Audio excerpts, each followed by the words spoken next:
بے شک ہم نے قرآن کو حصول نصیحت کے لیے نازل فرمایا، تو پھر ہے تم میں سے کوئی نصیحت حاصل کرنے والا؟ بسم اللہ الرحمن الرحیم۔ السلام علیکم ورحمۃ اللہ وبرکاتہ۔ یہ تجویز کے ساتھ قرآن سیکھیے۔ کلاس کے آغاز سے پہلے ہم اللہ تعالیٰ کے شکر گزار ہیں کہ جس کی توفیق سے ہم اس نیک کام کا آغاز کر رہے ہیں۔ تو جو نیو سامعین ہیں ان کو مبارکباد اور خوش آمدید ہے اس چینل میں۔ اللہ رب العزت کی ذات سب کی کاوشوں کو اپنی بارگاہ اعلیٰ میں قبول و منظور عطا فرمائے۔ یہ اللہ تعالیٰ سے دعا ہے، آمین۔ اس کے آغاز سے پہلے میری آپ لوگوں سے ایک چھوٹی سی گزارش ہے کہ یہ ان لوگوں کے لیے ہے جو قرآن پاک کو پڑھنا نہیں جانتے، پڑھنا جانتے ہیں تجوید کے ساتھ صحیح پڑھنا نہیں جانتے۔ تجوید کیا ہے؟ مخارج، صفات، قواعد کا لحاظ کرتے ہوئے قرآن پاک کی تلاوت کرنا، کیونکہ قرآن پاک جو ہے وہ اللہ تعالیٰ کا کلام ہے۔ قرآن پاک حضرت جبرائیل علیہ السلام کے ذریعے نبی کریم صلی اللہ علیہ وآلہ وسلم پر نازل ہوا، اور جیسا انہوں نے اس کو پڑھا اور پڑھایا ویسے ہی ہمارا پڑھنے کا حق ہے، کیونکہ قرآن پاک کو صحیح تلفظ کے ساتھ ادا کرنا ہی بہتر ہے، جیسا کہ اس کی اہمیت میں نبی کریم صلی اللہ علیہ وآلہ وسلم کے ذریعے سے واضح ہے۔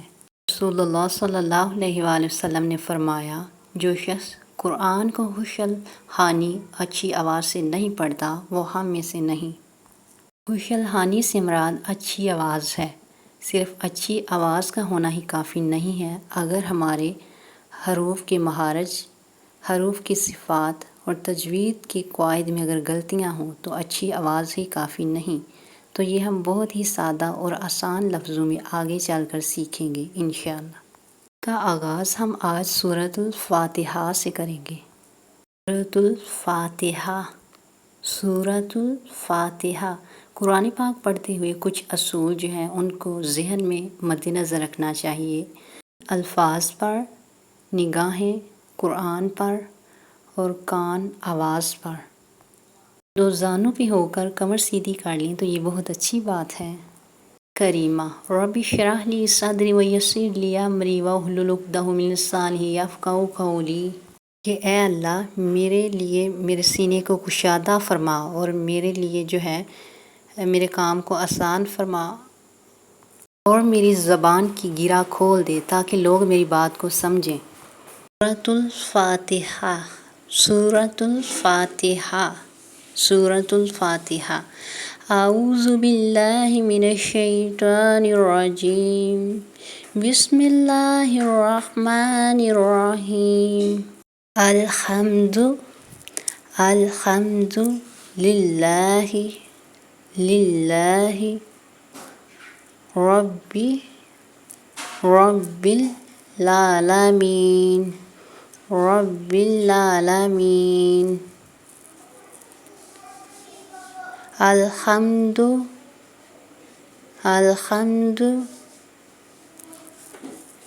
للہ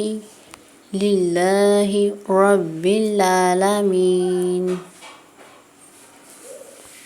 بالعالمین۔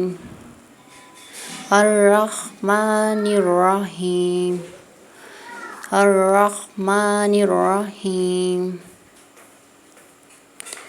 الرحمن الرحیم۔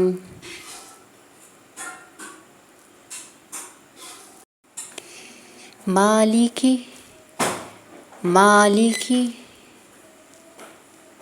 یوم الدین، یوم الدین،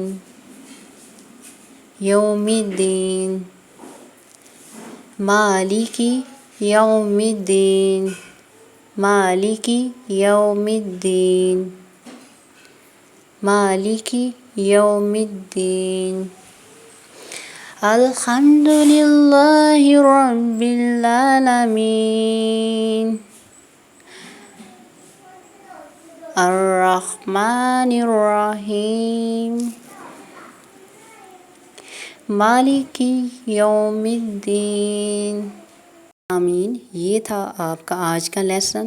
اب آپ اس کو پڑھیں گے، سمجھیں گے اور اس کی بار بار پریکٹس کریں گے، کیونکہ کہا جاتا ہے کہ جتنا گڑ ڈالیں اتنا میٹھا ہوگا۔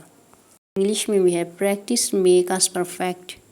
جیسے کہ قرآن پاک کو صحیح الفاظ میں سیکھنے کے لیے ایک کی ہوتی ہے جسے کہ قرآنی قاعدہ اور ایک نورانی قاعدہ بھی ہوتا ہے کہتے ہیں.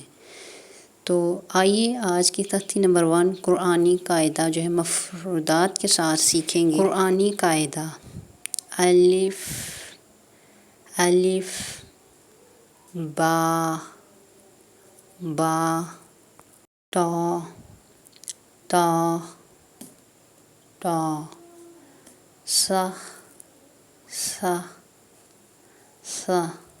یہ تھا ہماری آج کا تجوید کے ساتھ قرآن سیکھنا. تجوید کے ساتھ جب ہم قرآن کو پڑھیں گے تو اس کے بہت سارے اچھے جو ہے الفاظ ہم ادا کر پائیں گے. تو یہ ہمارا آج کا لیکچر نمبر 1 جو ہے اس کا جو ہے آج یہاں پر اختتام ہوتا ہے. تو انشاءاللہ تعالی ملتے ہیں نیکسٹ ویڈیو میں. رب زدنی علما. جزاک اللہ خیرا کثیرا. صدق اللہ العظیم.